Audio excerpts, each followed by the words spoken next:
Kilogram पर kelvin from 18 degree Celsius to 38 degree Celsius. तो यहाँ पे एक हीटर है जिसकी पावर 500 वॉट है। आज के इस क्लास में हम लोग प्रैक्टिस करेंगे कैलोरीमेट्री के कुछ इंपॉर्टेंट न्यूमेरिकल्स। तो ये है कैलोरीमेट्री के कुछ फॉर्मूलाज जो आपको अच्छे से याद होने चाहिए। सबसे पहला फॉर्मूला क्या है? हीट एनर्जी का फॉर्मूला है जिसको हम लोग Q से डिनोट करते हैं। तो लेटेंट हीट हम लोग कैसे कैलकुलेट करते हैं? सबसे पहले है latent heat of fusion.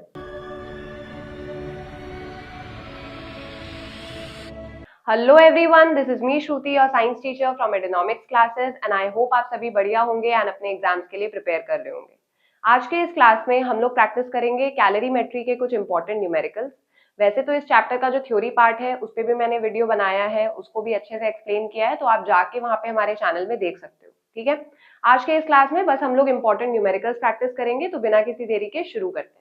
Now, अगर आपको कैलोरीमेट्री के न्यूमेरिकल सॉल्व करने हैं तो आपको पता होने चाहिए कुछ इंपॉर्टेंट फॉर्मूलाज। तो ये है कैलोरीमेट्री के कुछ फॉर्मूलाज जो आपको अच्छे से याद होने चाहिए। ठीक है, नाउ सबसे पहला फॉर्मूला क्या है? हीट एनर्जी अब्सॉर्ब्ड या रिलीज्ड। अगर आपको कुछ बेसिक टर्म्स नहीं पता है तो आई वुड सजेस्ट कि आप पहले वो थ्योरी वाला पार्ट अच्छे से जा करके देखो, ताकि आपको सब कुछ जितने भी बेसिक टर्म्स है अच्छे से समझ में आ जाए और फिर आप न्यूमेरिकल्स और अच्छे से कर पाओगे। ठीक है, सबसे पहला फॉर्मूला क्या है? हीट एनर्जी का फॉर्मूला है जिसको हम लोग Q से डिनोट करते हैं। तो Q का फॉर्मूला क्या है? Mass into specific heat capacity into change in temperature. फिर नेक्स्ट फॉर्मूला है Q का ही है, mass into specific heat capacity. किसका फॉर्मूला होता है? हीट कैपेसिटी का फॉर्मूला होता है। तो यहाँ पे बस उसे सब्सटीट्यूट किया है हमने। ठीक है, तो M इंटू सी के जगह क्या है? हीट कैपेसिटी है, that is C dash. Clear है? Now into change in temperature. फिर हीट कैपेसिटी का दूसरा फॉर्मूला क्या है? Mass into specific heat capacity. फिर हीट कैपेसिटी का एक और फॉर्मूला क्या है जो इस फॉर्मूला से ही आया है? दैट इज, अगर आप चेंज इन टेम्परेचर को इस साइड ले जाओगे तो ये क्या बन जाएगा? Q by change in temperature. तो फिर हीट कैपेसिटी का एक और फॉर्मूला क्या हो जाएगा? Q by change in temperature.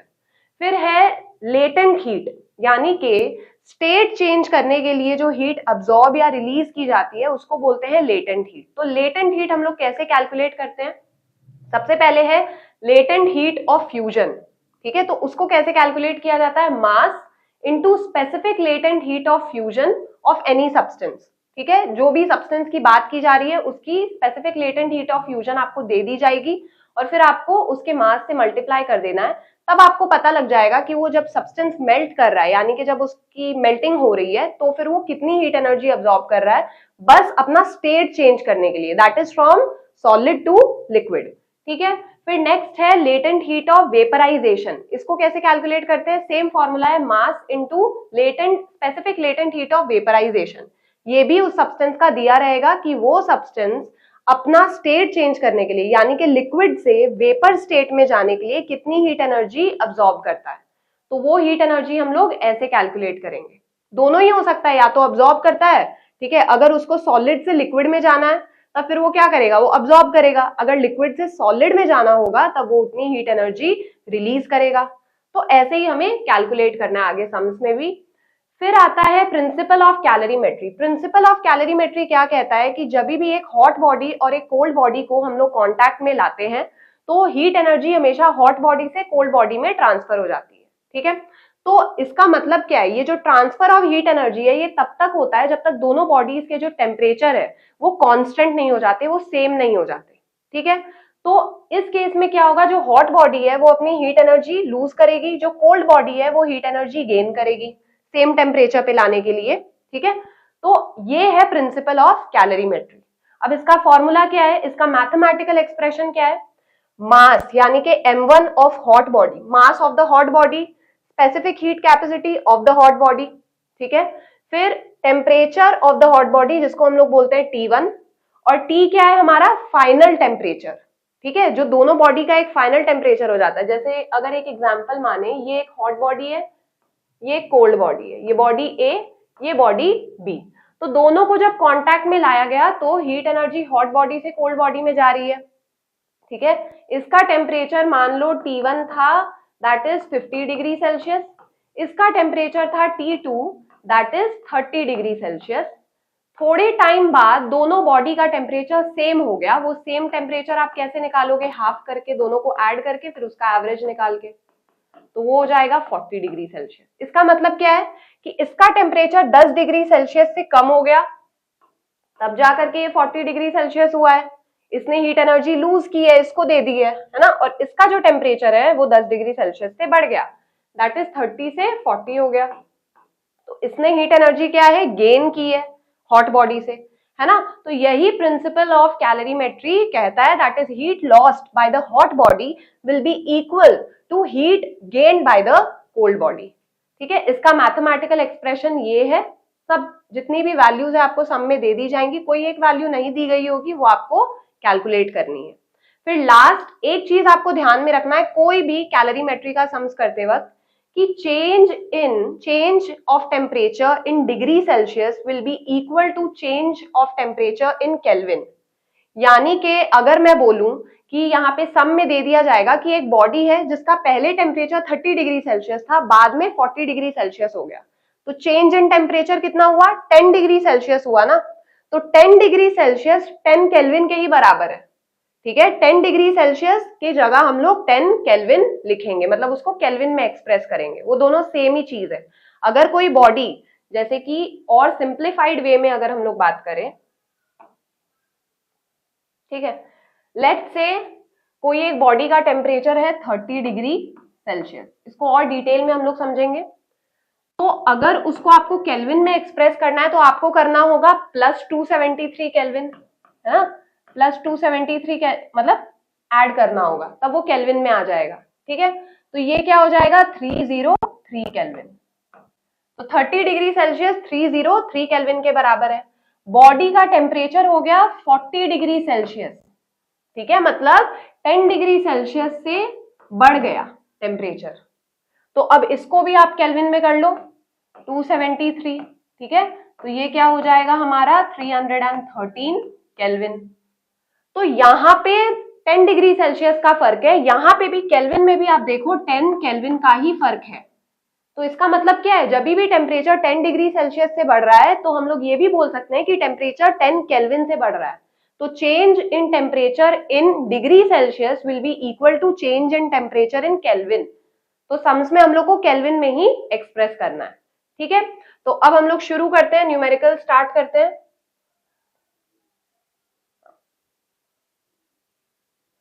सबसे पहला न्यूमेरिकल क्या बोल रहा है, number 1, calculate the heat capacity of a copper vessel जिसका मास है 200 gram if the specific heat capacity of copper is 410 joule पर केजी पर केल्विन। तो सबसे पहले स्पेसिफिक हीट कैपेसिटी क्या होती है कि कोई भी सब्सटेंस अपना यूनिट मास का टेम्परेचर 1 केल्विन से बढ़ाने के लिए कितनी हीट एनर्जी अब्सॉर्ब करेगा। तो फॉर एग्जाम्पल यहाँ पे कॉपर का जो स्पेसिफिक हीट कैपेसिटी है वो दे दी गई है। तो इसका मतलब क्या है, कॉपर अपना 1 केजी ऑफ कॉपर अपना 1 केल्विन टेम्परेचर बढ़ाने के लिए 410 joule of heat energy absorb करेगा। 1 केजी ऑफ कॉपर अपना टेम्परेचर 1 केल्विन से बढ़ाने के लिए 410 joule of heat energy absorb करेगा। तो वो हो गई उसकी स्पेसिफिक हीट कैपेसिटी। ठीक है, नाउ तो अब हम लोग सम्स करते हैं। तो हमें क्या कैलकुलेट करना है, हीट कैपेसिटी कैलकुलेट करना है। तो हीट कैपेसिटी का फॉर्मूला हमें पता है।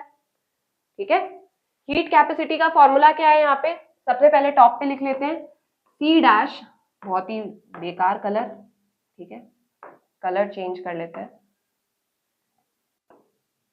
C dash is equals to mass into specific heat capacity. तो हमारे पास मास गिवन है, पर एक छोटी सी प्रॉब्लम है जो आपको आइडेंटिफाई करनी है। मास का जो यूनिट है वो ग्राम में है, स्पेसिफिक हीट कैपेसिटी में केजीज में लिखा हुआ है। तो हम लोग क्या करेंगे, मास को केजी में एक्सप्रेस करेंगे। ठीक है, तो यहाँ पे साइड में कैलकुलेट कर लेते हैं। 1000 gram is equals to 1 kg.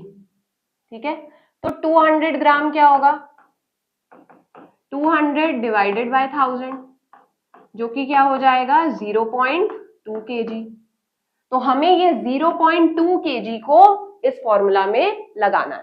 ठीक है, तो बस 0.2 केजी, और स्पेसिफिक हीट कैपेसिटी कितनी दी गई है हमारी, 410 जूल पर किलोग्राम पर केल्विन। ठीक है, यहाँ पे इसको सेपरेट कर देते हैं। तो मास इनटू स्पेसिफिक हीट कैपेसिटी, अब इसको कैलकुलेट कर लेंगे।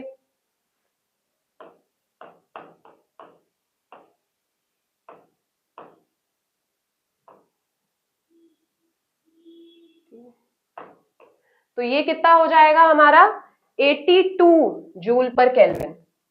हीट कैपेसिटी का फॉर्मूला जूल पर केल्विन, उसमें केजी नहीं आएगा, ठीक है। मास सिर्फ इसमें स्पेसिफिक हीट कैपेसिटी में आता है, तो इसका यूनिट क्या है, जूल पर केल्विन, पहला आंसर।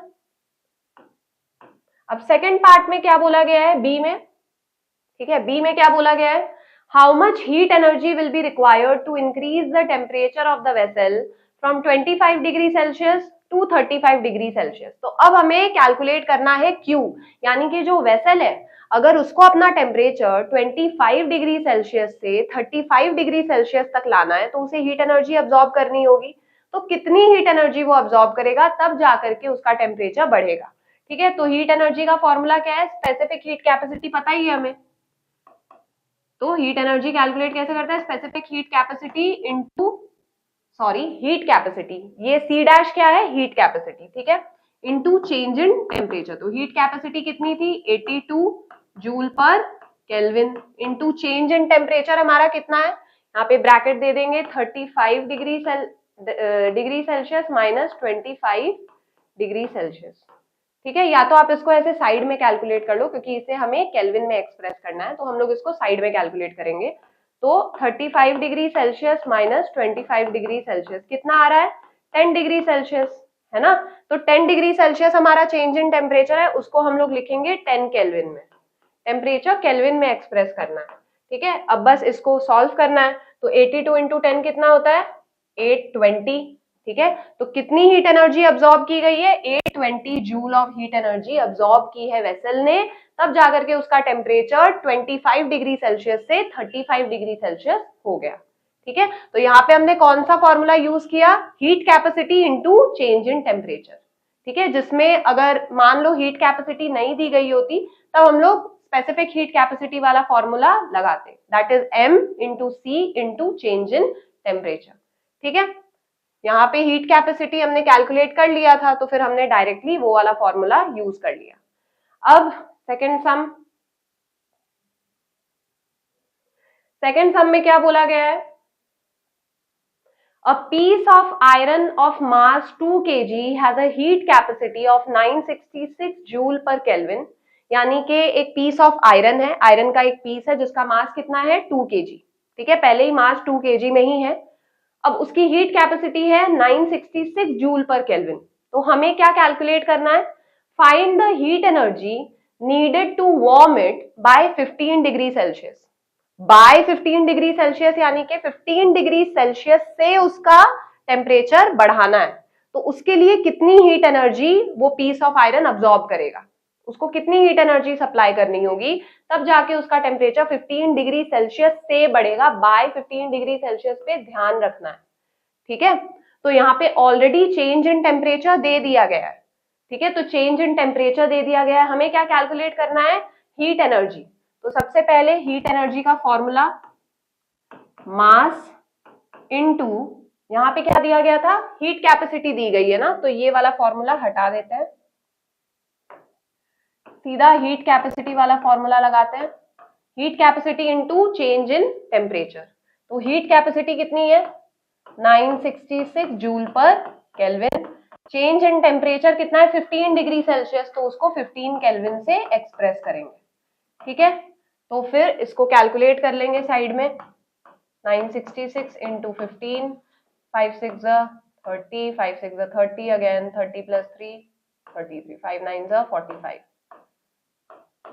फिर ये हो जाएगा 966। तो ये आएगा हमारा, ये क्या लिखा था हमने, 3 लिखा था ना, हाँ ठीक है।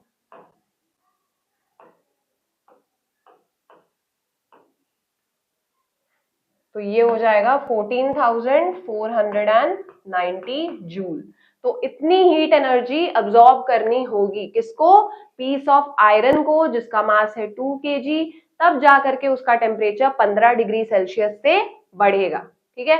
अब सेकंड पार्ट क्या है, स्पेसिफिक हीट कैपेसिटी कैलकुलेट करनी है। ठीक है। स्पेसिफिक हीट कैपेसिटी कैसे कैलकुलेट करते हैं? Heat capacity divided by mass of the body. Simple सा फॉर्मूला है। स्पेसिफिक हीट कैपेसिटी कैसे कैलकुलेट करेंगे? जो हीट कैपेसिटी दी गई है C डैश, उसको मास से डिवाइड कर देंगे। तो हीट कैपेसिटी कितनी है? 966 जूल पर केल्विन, और मास ऑफ द बॉडी हमारे पास कितना है? 2 kg, है ना।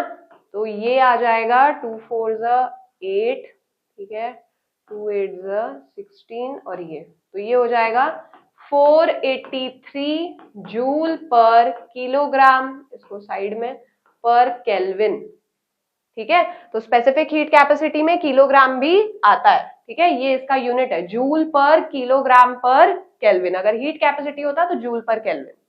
क्लियर है? तो हमने दोनों ही कैलकुलेट कर लिया है, स्पेसिफिक हीट कैपेसिटी भी और हीट एनर्जी रिक्वायर्ड। क्लियर? अब moving on to the next sum, number 3। Number 3 में क्या बोला गया है? Calculate the amount of heat energy required. तो इसमें भी हमें Q की वैल्यू पता करनी है। To raise the temperature of 200 gram of copper from 20 degree Celsius to 70 degree Celsius, specific heat capacity दे दी गई है, ठीक है। तो अब फटाफट से शुरू करते हैं सॉल्व करना। सबसे पहले हीट एनर्जी का फॉर्मूला लिखना है, mass into specific heat capacity into change in temperature, ये है हमारा फॉर्मूला। अब एग्जाम में आपको एकदम सुंदर से लिखना है, इतना डायरेक्टली भी सॉल्व नहीं करना है। सबसे पहले गिवन क्या क्या दिया गया है आपको? मास दे दिया गया है, पर अभी भी मास क्या है? ग्राम में दिया गया है, तो इसको किलोग्राम में एक्सप्रेस कर लेते हैं, ठीक है। साइड में कैलकुलेशन दिखा देना जो हमने प्रीवियस सम में किया था। फिर स्पेसिफिक हीट कैपेसिटी भी दे दी गई है, 390 जूल पर किलोग्राम पर केल्विन, और change in temperature, change in temperature कितना है? 70 degree Celsius minus 20 degree Celsius, 20 ही है, हाँ। फिर ये कितना आएगा? 50 डिग्री सेल्सियस, जिसको हम लोग 50 केल्विन के हिसाब से भी एक्सप्रेस कर सकते हैं। क्लियर है? अब बस इसको फॉर्मूला में हम लोग को क्या करना है? सब्स्टिट्यूट करना है। तो फॉर्मूला में सब्स्टिट्यूट कर देते हैं। यहाँ पे Q is equals to mass into specific heat capacity into change in temperature. Mass की जगह 0.2, इसके जगह 390 जूल पर किलोग्राम पर केल्विन, ठीक है, और चेंज इन टेम्परेचर की जगह 50 केल्विन। तो बस अब इसको सॉल्व करना है। तो आप भी सॉल्व करो, मैं भी सॉल्व करती हूँ। यहाँ पे एक छोटा सा पार्ट बना लेते हैं, 390 इंटू,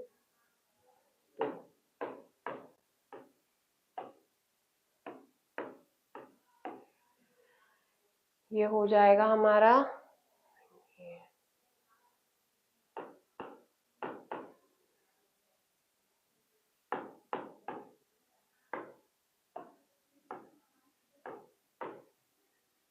तो ये हमारा कैलकुलेट करके ओवरऑल कितना आया है? 3900 जूल। तो कितनी हीट एनर्जी अब्सॉर्ब करेगा कॉपर? अपना टेम्परेचर 20 डिग्री सेल्सियस से 70 डिग्री सेल्सियस तक बढ़ाने के लिए कॉपर को इतनी heat energy 3900 joule of heat energy absorb करनी पड़ेगी, ठीक है। अब बढ़ते हैं नंबर 4 के तरफ। नंबर 4 में क्या बोला गया है? 1300 joule of heat energy is supplied to raise the temperature of 0.5 kg of lead from 20 degree Celsius to 40 degree Celsius. Calculate the specific heat capacity of lead. तो यहाँ पे ऑलरेडी सब कुछ दे दिया गया है, Q पहले से ही दे दिया गया है कि जो कॉपर है वो कितनी हीट एनर्जी अब्सॉर्ब करेगा? 1300 joule of heat energy absorb करेगा, ठीक है। कितना मास है उसका? 0.5 kg मास है। तब जाकर के उसका टेम्परेचर 20 डिग्री सेल्सियस से 40 डिग्री सेल्सियस तक पहुंच जाएगा। कब? जब वो 1300 joule of heat energy absorb करेगा। तो Q भी गिवन है, M भी गिवन है, और चेंज इन टेम्परेचर भी गिवन है। तो हमें क्या कैलकुलेट करना है? C, ठीक है। तो फॉर्मूला लिख लेते हैं। सबसे पहले गिवन क्या क्या चीज है? Q इज गिवन 1300 जूल, ठीक है, Q गिवन है। फिर क्या है? M भी गिवन है, ऑलरेडी केजी में ही है, 0.5 kg। फिर क्या गिवन है? Change in temperature. Change in temperature क्या है हमारा? 40 degree Celsius minus 20 degree Celsius.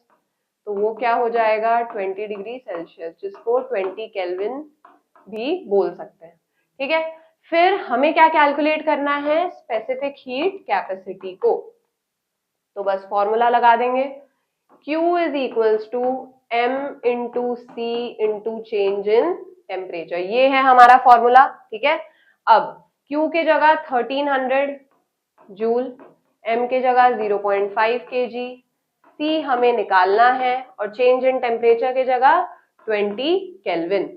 तो C को अकेला छोड़ देंगे और ये दोनों वैल्यूज नीचे आ जाएंगी। तो 1300 joule divided by 0.5 kg into 20 kelvin. तो ये हमारा, ठीक है, अब इसको सॉल्व करना है।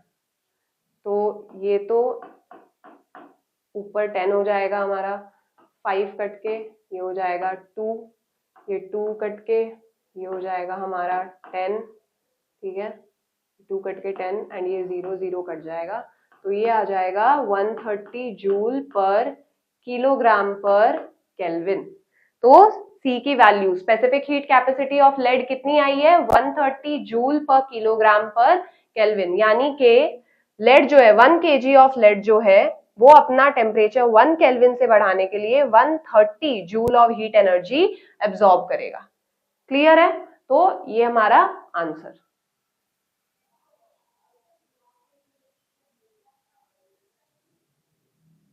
अब नेक्स्ट क्या है, a car's cooling system uses water to absorb heat from the engine. If 5 kg of water absorbs 420 kilojoule of heat, what is the temperature increase of water? तो आपको यहाँ पे change in temperature calculate करना है। Specific heat capacity of water already given है, amount of heat energy absorbed by water भी given है, यानी कि Q भी given है। तो क्वेश्चन एक बार दोबारा समझ लेते हैं। एक कार का कूलिंग सिस्टम अपने इंजन को ठंडा करने के लिए वाटर यूज करता है। तो वाटर क्या होता है ना, वो बहुत ज्यादा हीट एनर्जी अब्सॉर्ब कर लेता है, दूसरी चीजों को ठंडा करने के लिए यूज कर सकते हैं उसे, बहुत ज्यादा हीट एनर्जी वो अब्सॉर्ब कर लेता है इंजन से, पर खुद का टेम्परेचर बहुत ही कम बढ़ाता है। ठीक है, तो वाटर को यूज किया जाता है इंजन का टेम्परेचर कम करने के लिए। तो वाटर ने कितनी हीट एनर्जी अब्सॉर्ब की है इंजन से, 420 किलो जूल, और कितना मास था वाटर का, 5 kg। तो what is the temperature increase of water, water का खुद का टेम्परेचर कितना बढ़ जाएगा। अगर वो किसी और बॉडी से टेम्परेचर ले रहा है, मतलब हीट एनर्जी अब्सॉर्ब कर रहा है, तो उसका खुद का टेम्परेचर तो बढ़ेगा। तो कितना टेम्परेचर बढ़ेगा वही हमें कैलकुलेट करना है, उसकी स्पेसिफिक हीट कैपेसिटी भी गिवन है। तो बस फॉर्मूला इसमें भी लगाना है। यहाँ पे क्या क्या चीजें गिवन है पहले तो वो लिखेंगे। ठीक है, वाटर ने इंजन से हीट एनर्जी अब्सॉर्ब की है। ठीक है, तो कितनी हीट एनर्जी अब्सॉर्ब की है, 420 किलो जूल। तो इसको भी हमें कन्वर्ट कर लेना है, यहाँ पे साइड में कर लेते हैं। 1 किलो जूल जो है वो 1000 जूल के बराबर है। ठीक है, तो 420 किलो जूल जो होगा वो 420 इंटू 1000 कर देंगे हम लोग। ठीक है, ये इतने जूल के बराबर होगा, तो 420 उसके पीछे 3 0। ठीक है, 420 फिर उसके पीछे 3 0, तो इतना joule of heat energy water ने अब्सॉर्ब की है फ्रॉम द इंजन। ठीक है, अब नेक्स्ट क्या है, mass of water. Mass of water हमारा क्या है, 5 kg है। ठीक है, यहाँ पे mass of water is 5 kg। Specific heat capacity कितनी है, 4200 जूल पर किलोग्राम पर केल्विन। ये क्या है, वाटर की स्पेसिफिक हीट कैपेसिटी है। हमें क्या निकालना है, चेंज इन टेम्परेचर। तो बस फॉर्मूला में लगा देंगे। फॉर्मूला के हिसाब से क्या है, m into C into change in temperature. Q is equals to m into C into change in temperature. तो Q हमारा कितना है,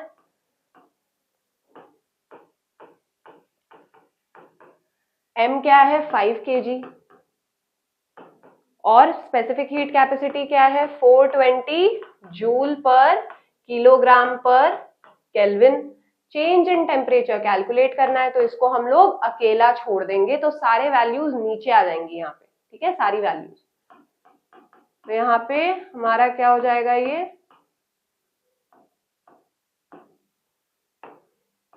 यूनिट अभी लिखना रिक्वायर्ड नहीं है, ठीक है। अब ये क्या हो जाएगा 5 इंटू 4200, ठीक है। फिर क्या है यहाँ पे 5 इंटू 4200 ही है, यही है, ठीक है ना। ये कैंसिल आउट हो जाएगा और ये कट के finally 20 kelvin change in temperature. तो पूरे सम का मतलब क्या है कि वाटर को यूज किया गया कार के इंजन को ठंडा करने के लिए, तो वाटर ने इंजन से इतनी हीट एनर्जी अब्सॉर्ब कर ली, 4,20,000 जूल ऑफ हीट एनर्जी उसने अब्सॉर्ब कर ली, ठीक है। वाटर का मास कितना था 5 kg जितना मास था, उसकी specific heat capacity 4200 joule per kilogram पर केल्विन थी। तो जब वाटर ने इतनी सारी हीट एनर्जी अब्सॉर्ब कर ली तो उसका खुद का टेम्परेचर 20 केल्विन से बढ़ गया, ठीक है। तो यही था सम नंबर 5। अब नंबर 6 में क्या कहा गया है, find the time taken by a 500 watt heater. तो ये जो सम है ये थोड़े नए टाइप का सम है, ठीक है। इसमें हीटर की पावर दी गई है तो इसके लिए एक सेपरेट फॉर्मूला लगेगा। Find the time taken by a 500 watt heater to raise the temperature of 50 kg of material और specific heat capacity 960 joule per kilogram पर kelvin from 18 degree Celsius to 38 degree Celsius. तो यहाँ पे एक heater है जिसकी power 500 what है, उस हीटर को एक मटेरियल का टेम्परेचर 18 डिग्री सेल्सियस से 38 डिग्री सेल्सियस तक बढ़ाना है, ठीक है। तो 18 डिग्री सेल्सियस से कितने टेम्परेचर तक पहुंचाना है, 38 डिग्री सेल्सियस तक पहुंचाना है उस हीटर को, क्लियर है। अब जो मटेरियल है उसका मास है 50 kg और उसकी स्पेसिफिक हीट कैपेसिटी कितनी है 960 जूल पर किलोग्राम पर केल्विन। ये मटेरियल के बारे में इंफॉर्मेशन प्रोवाइडेड है। अब हमें क्या अज्यूम करना है कि जितनी हीट एनर्जी हीटर ने सप्लाई की है मटेरियल को, मटेरियल ने सारी की सारी हीट एनर्जी अब्सॉर्ब कर ली है, कोई भी हीट एनर्जी सराउंडिंग में वेस्ट नहीं हुई है। तो हमें ये अज्यूम करना है, क्लियर है। तो हमें क्या फाइंड आउट करना है, time taken by the heater, कि हीटर को उस मटेरियल का टेम्परेचर 18 डिग्री सेल्सियस से 38 डिग्री सेल्सियस तक पहुंचाने में कितना टाइम लगेगा। तो उसके लिए एक नया फॉर्मूला है, ये क्या है, heat energy is equals to heat energy supplied is equals to power into time. तो हीटर ने कितनी हीट एनर्जी सप्लाई की है ये कैसे फाइंड आउट करेंगे, पावर इनटू टाइम करके, ठीक है। इतनी हीट एनर्जी सप्लाई की है हीटर ने, ठीक है। तो ये क्या है, हीट एनर्जी सप्लाइड। अब मटेरियल ने कितनी हीट एनर्जी अब्सॉर्ब की है उसका फॉर्मूला क्या होगा, तो Q ही होगा ना, वो Q is equals to M into C into change in temperature. ये क्या है, heat energy absorbed by the material, ठीक है, heat energy absorb by the material. तो ये जो हीट एनर्जी है ये हीटर ने सप्लाई की है और ये जो हीट एनर्जी है ये मटेरियल ने अब्सॉर्ब की है। और सम्स में क्या बोला गया है कि ये दोनों अमाउंट जो है, ये जो दोनों क्वांटिटी है ये सेम होना चाहिए, ठीक है। हमें क्या अज्यूम करना है कि जितनी हीट एनर्जी हीटर ने सप्लाई की है मटेरियल ने उतनी ही हीट एनर्जी अब्सॉर्ब की है। तो Q क्या है, दोनों केस में Q बराबर है, तो हम लोग क्या करेंगे Q की वैल्यूज को इक्वेट कर देंगे और फिर टाइम की वैल्यू फाइंड आउट करेंगे। कैसे, P into T is equals to M into C into change in temperature, यानी कि P into T is equal to M into C into change in temperature. Sums में यही बोला गया है क्योंकि दोनों ही Q की वैल्यू क्या है, सेम है। तो हम लोग लिख सकते हैं ना कि P इंटू टी इसके बराबर है, ये वैल्यू इसके बराबर है। तो हमने दोनों इक्वेशन को क्या इक्वेट कर दिया है, ठीक है।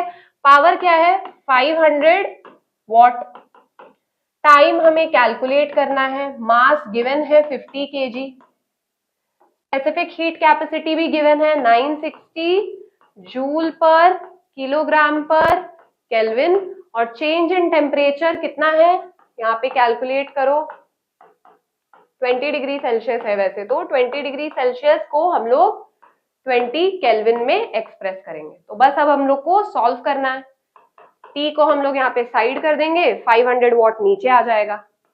तो 50 इंटू 960 इंटू 20 डिवाइडेड बाय 500, तो एक जीरो ऐसे कटा, एक जीरो यहाँ कटा और 50 50 कैंसिल आउट हो गया। तो बस अब इसको सॉल्व करेंगे।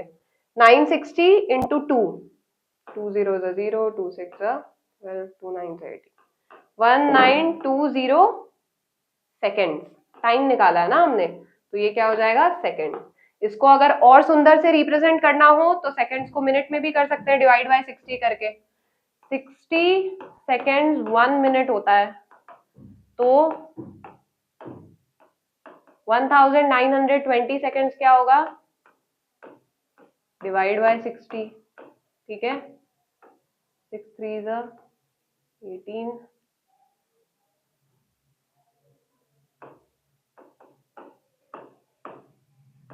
32 है, ये इसको साइड में रखो, ठीक है। तो ये कितना हो जाएगा 32 मिनट्स। तो हीटर को कितना टाइम लगा, 32 मिनट्स लगे उसको मटेरियल का टेम्परेचर 18 डिग्री सेल्सियस से 38 डिग्री सेल्सियस करने में, ठीक है। तो इसमें हमने नया फॉर्मूला क्या सीखा, हीट एनर्जी सप्लाइड, ठीक है, is equals to power into time. अब नेक्स्ट सम क्या है, नंबर 7। नंबर 7 में बोला गया है a fire truck uses 10,000 litres of water to extinguish a fire cooling down the burning material from 500 degree Celsius to 100 degree Celsius. यानी कि आग लगी हुई थी, ठीक है, तो फायर ट्रक ने 10,000 लीटर्स ऑफ वाटर यूज किया, ठीक है, ताकि एक मटेरियल जो जल रहा था उसका टेम्परेचर 500 डिग्री सेल्सियस था, तो वाटर के वजह से उसका टेम्परेचर 100 डिग्री सेल्सियस पे आ गया, ठीक है। यानी कि वाटर ने हीट एनर्जी मटेरियल से अब्सॉर्ब कर ली, तो मटेरियल का टेम्परेचर 500 डिग्री सेल्सियस से 100 डिग्री सेल्सियस पे आ गया। तो अब वाटर का खुद का टेम्परेचर तो इंक्रीज हुआ होगा।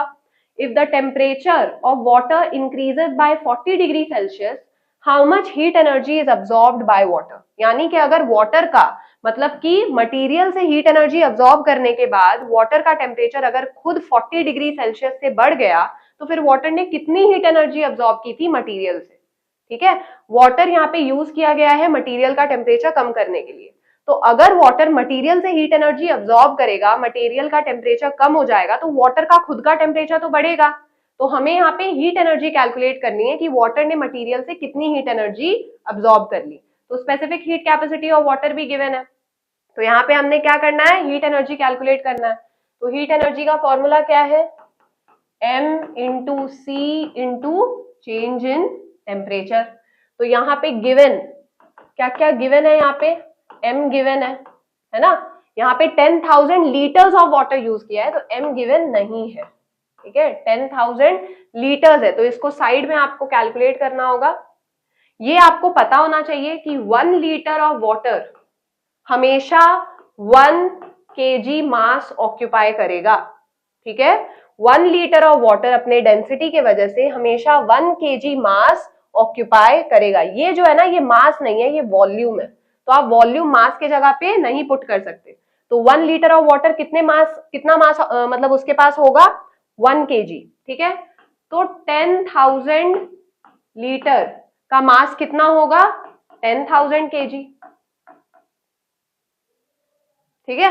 मैंने पहले जल्दी जल्दी में बोल दिया था कि 1 litre of water 1 kg occupy करेगा, ठीक है, ऐसा नहीं है। 1 लीटर ऑफ वाटर का मास कितना होगा 1 kg, तो 10,000 लीटर ऑफ वाटर का मास कितना होगा 10,000 kg। तो बस वही पुट करना है हमें। तो मास कितना है वाटर का 10,000 kg। अब फिर क्या है, स्पेसिफिक हीट कैपेसिटी वाटर की गिवन है 4200 जूल पर किलोग्राम पर केल्विन। और क्या है, चेंज इन टेम्परेचर भी गिवन है। वाटर का खुद का टेम्परेचर कितने डिग्री सेल्सियस से बढ़ा था 40 डिग्री सेल्सियस, तो यहाँ पे हम लोग उसको 40 केल्विन लिखेंगे, ठीक है। तो अब हमें बस क्या करना है, फॉर्मूला में इसको सब्स्टिट्यूट करना है। तो Q is equals to mass कितना है हमारे पास 10,000, ठीक है। स्पेसिफिक हीट कैपेसिटी 4200, यहाँ पे पहले पहले यूनिट दे देते हैं, फिर बाद में नहीं देना होगा।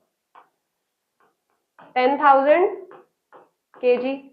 स्पेसिफिक हीट कैपेसिटी कितनी है 4200 जूल पर किलोग्राम पर केल्विन, और चेंज इन टेम्परेचर कितना है हमारा वाटर का 40 केल्विन, ठीक है। तो बस इसको सॉल्व करना है।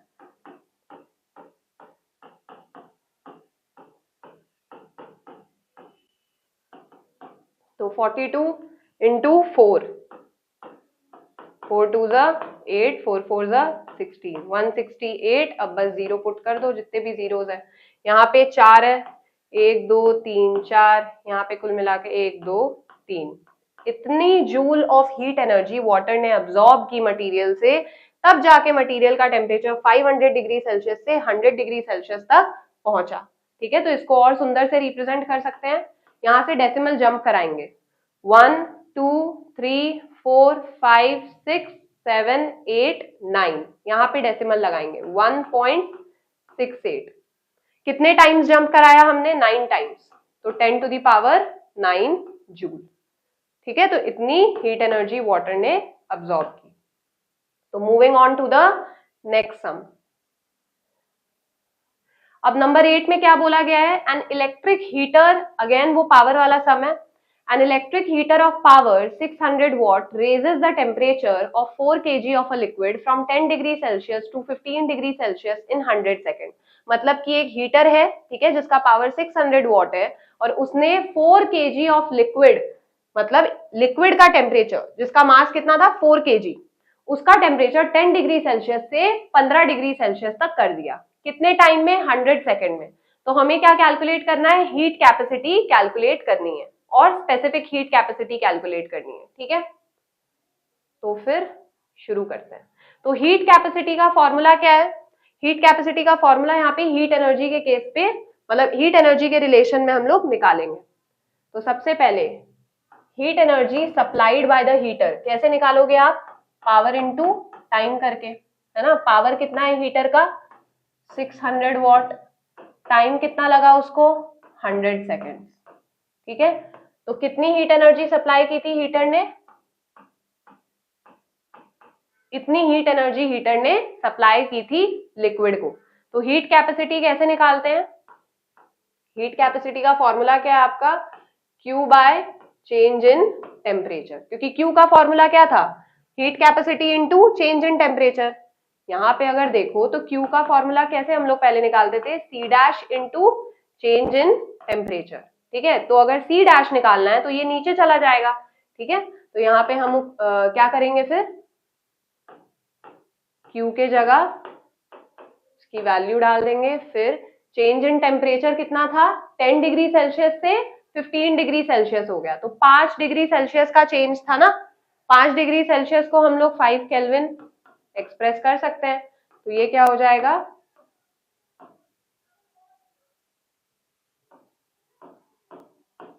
तो इसकी हीट कैपेसिटी कितनी है? 12,000 जूल पर केल्विन।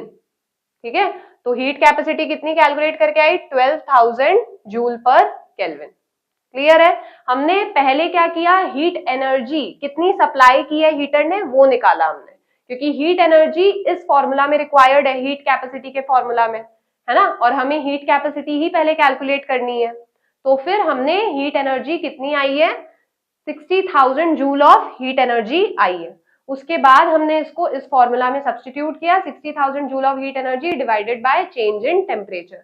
तो क्या आया वैल्यू?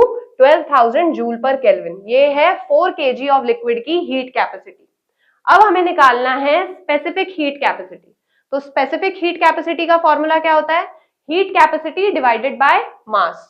तो यहाँ पे मास कितना है लिक्विड का? 4 kg है ना। तो स्पेसिफिक हीट कैपेसिटी के लिए यहाँ पे साइड में दिखा देते हैं। ये तो था नंबर 1। ठीक है, स्पेसिफिक हीट कैपेसिटी का फॉर्मूला होता है heat capacity divided by mass. Heat capacity 12,000 joule पर केल्विन है। ठीक है, मास कितना है? 4 kg है। तो बस सॉल्व कर देंगे, तो ये हो जाएगा 3000 जूल पर किलोग्राम पर केल्विन। तो ये क्या है? इसकी स्पेसिफिक हीट कैपेसिटी। ठीक है, तो हीट कैपेसिटी भी कैलकुलेट कर ली हमने और स्पेसिफिक हीट कैपेसिटी भी कैलकुलेट कर ली। अब नेक्स्ट, तो अब 9 नंबर देखते हैं।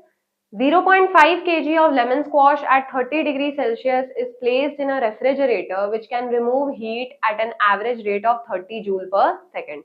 यानी कि रेफ्रिजरेटर में हमने 0.5 kg जितना लेमन स्क्वॉश रखा है जिसका टेम्परेचर था 30 डिग्री सेल्सियस। रेफ्रिजरेटर की पावर ऑलरेडी गिवन है जो कि है 30 जूल पर second.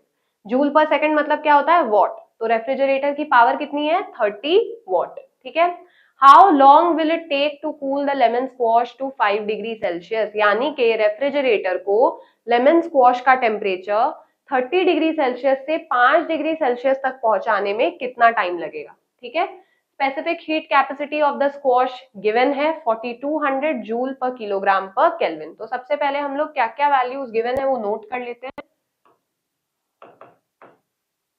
Power of the refrigerator 30 watt. ठीक है। टाइम हमें फाइंड आउट करना है। फिर मटेरियल के रिगार्डिंग क्या क्या इंफॉर्मेशन है। Mass of the material given है 0.5 kg। चेंज इन टेम्परेचर, ठीक है, 30 degree Celsius minus 5 degree Celsius जो कि हो जाएगा 25 डिग्री सेल्सियस, उसको हम लोग 25 केल्विन भी बोल सकते हैं। फिर स्पेसिफिक हीट कैपेसिटी कितनी है स्क्वॉश की? 4200 जूल पर किलोग्राम पर केल्विन। तो इतनी इंफॉर्मेशन हमारे पास ऑलरेडी है। क्यों हमारे पास नहीं है कि लेमन स्क्वॉश ने कितनी हीट एनर्जी रिजेक्ट की अपना टेम्परेचर गिराने के लिए। ठीक है। तो वो होगा हमारा क्यू, है ना। तो वो गिवन नहीं है। और क्यू यहाँ पे रेफ्रिजरेटर के केस में क्या है? रेफ्रिजरेटर क्यू दोनों ही वैल्यूज है। रेफ्रिजरेटर ने लेमन स्क्वॉश से कितनी हीट एनर्जी अब्सॉर्ब की उसका टेम्परेचर गिराने के लिए, लेमन स्क्वॉश का टेम्परेचर, और लेमन स्क्वॉश ने कितनी हीट एनर्जी रिजेक्ट की अपना टेम्परेचर गिराने के लिए। तो वो क्या है? क्यू है, जो कि गिवन नहीं है। ठीक है। तो अब फॉर्मूलाज पे ध्यान देंगे। हीट एनर्जी इस केस में अब्सॉर्ब की जा रही है बाय द रेफ्रिजरेटर। तो heat energy absorbed by the refrigerator is equals to power into time, है ना। तो एक फॉर्मूला तो ये रहा। Heat energy rejected by the lemon squash यानी कि released by the lemon squash, वो कैसे कैलकुलेट कर सकते हैं? m into C into change in temperature. तो m कितना है हमारे पास? 0.5 kg है। c कितना है? 4200 जूल पर किलोग्राम पर केल्विन। और चेंज इन टेम्परेचर कितना है? 25 केल्विन। ठीक है। तो बस इसको सॉल्व कर लेते हैं साइड में।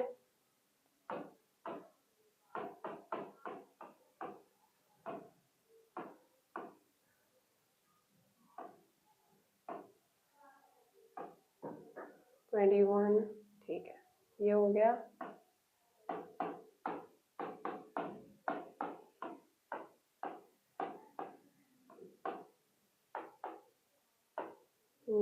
जीरो 2 1 2 4, ठीक है, 0 0 5 2 5।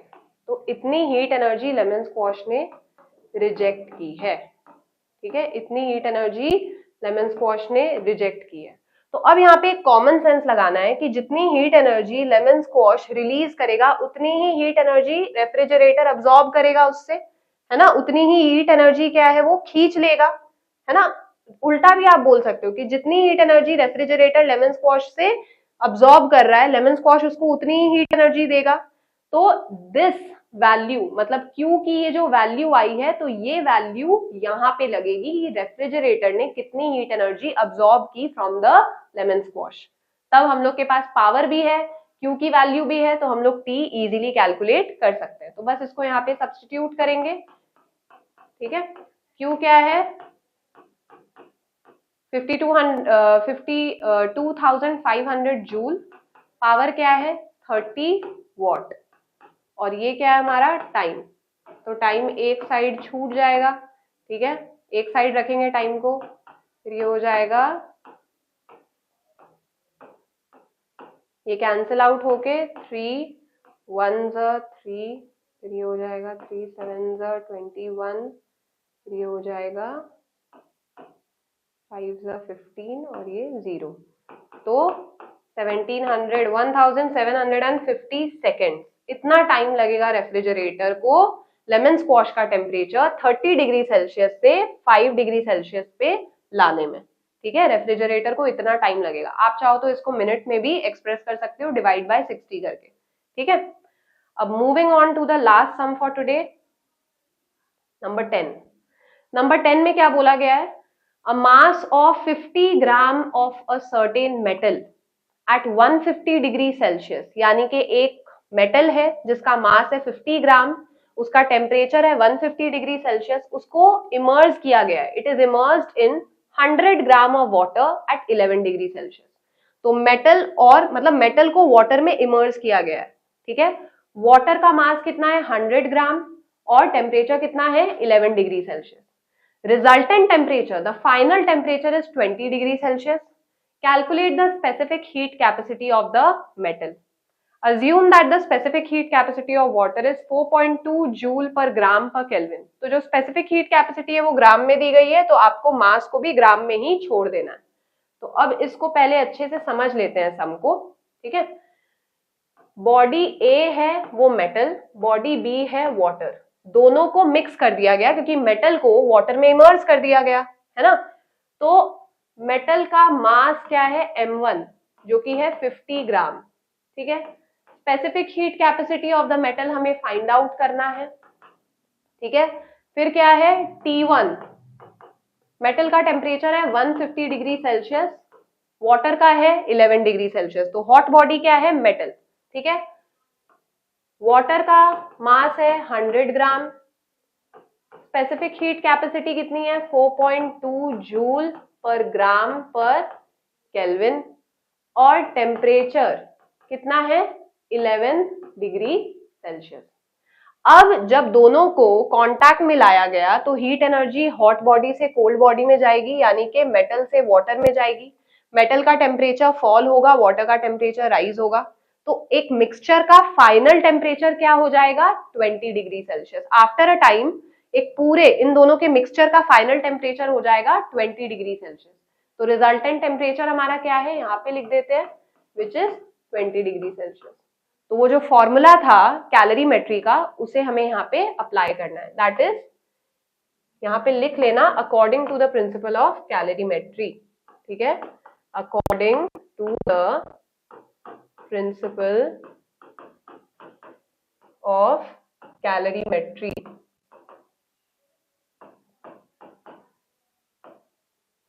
m1 into c1 into t1 minus t is equals to m2 into c2 into t minus t2।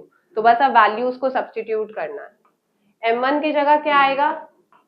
50 gram, c1 हमें पता नहीं है, t1 है, यहाँ पे डायरेक्टली हम लोग को कैलकुलेट करना है। तो t1 माइनस t कितना आ रहा है? 150 degree Celsius minus 20 degree Celsius क्या होता है? 130 डिग्री सेल्सियस। तो यहाँ पे हम लोग डायरेक्टली लिखेंगे 130 केल्विन, ठीक है, इंटू 130 केल्विन।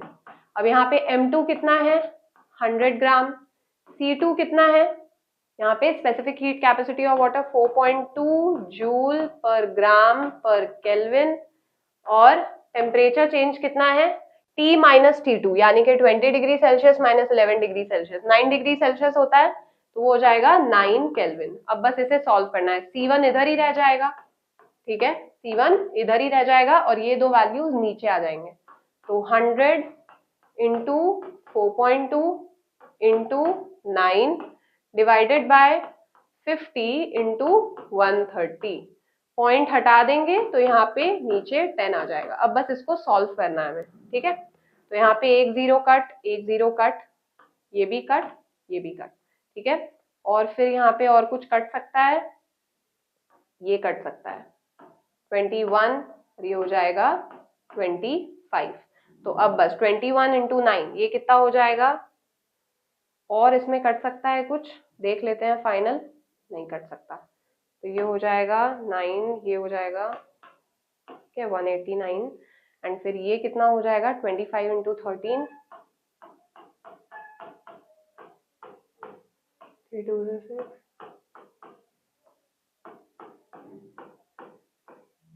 ये हो जाएगा हमारा 325, ठीक है। तो अब बस इसको हम लोग सॉल्व कर लेंगे और जो हमारा आंसर है वो डेसिमल में आएगा, ठीक है। इसको डिवाइड कर लेते हैं, 189 325, तो ये जाएगा 0 टाइम्स में, ठीक है। फिर एक 0 ले लेंगे तो यहाँ पे पॉइंट लग जाएगा। फिर ये जाना चाहिए, यहाँ पे देख लेते हैं साइड में, 5 टाइम्स में।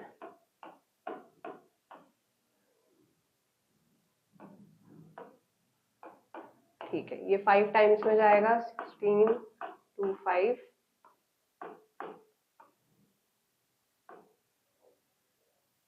ठीक है,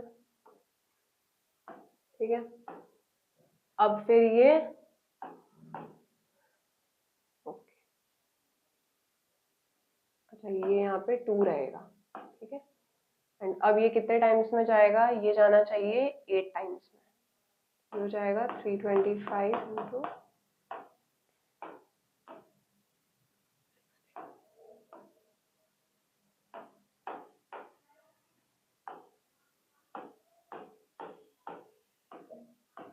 अब बचा 50। अब ये लास्ट कितने टाइम्स में जाएगा, ये तो 1 टाइम्स में ही जाएगा। ठीक है, 1 टाइम में जाएगा ये।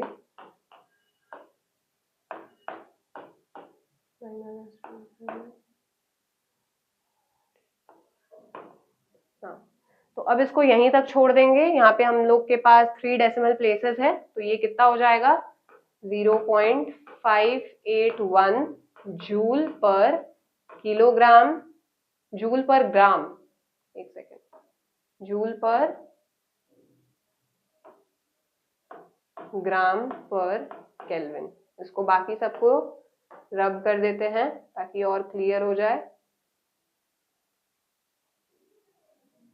ठीक है ना, तो हमने सॉल्व कर लिया है और इसका आंसर कितना आया है, 0.581 जूल पर ग्राम पर केल्विन। तो इसमें हमने बस प्रिंसिपल ऑफ कैलोरीमेट्री के मैथमेटिकल एक्सप्रेशन में सारे वैल्यूज को पुट कर लिया है। ठीक है, आई होप ये वाला जो एक्सप्लेनेशन है ये आपको एकदम अच्छे से समझ में आ गया होगा। तो बस ये वैल्यूज पुट करके जो भी आंसर आएगा ये है हमारा specific heat capacity of the metal. ठीक है, तो हमने पूरे के पूरे 10 सम्स सॉल्व कर लिए हैं। तो आई होप आपको ये सारे सम्स अच्छे से समझ में आ गए होंगे। फिर भी अगर आपके कोई भी डाउट्स हो तो आप कमेंट सेक्शन में लिख के मुझे जरूर बताएं। मेरी पूरी कोशिश रहेगी आपके सभी डाउट्स को सॉल्व करने की। तो आज की क्लास यहीं पे ओवर होती है, मिलते हैं नेक्स्ट वीडियो में।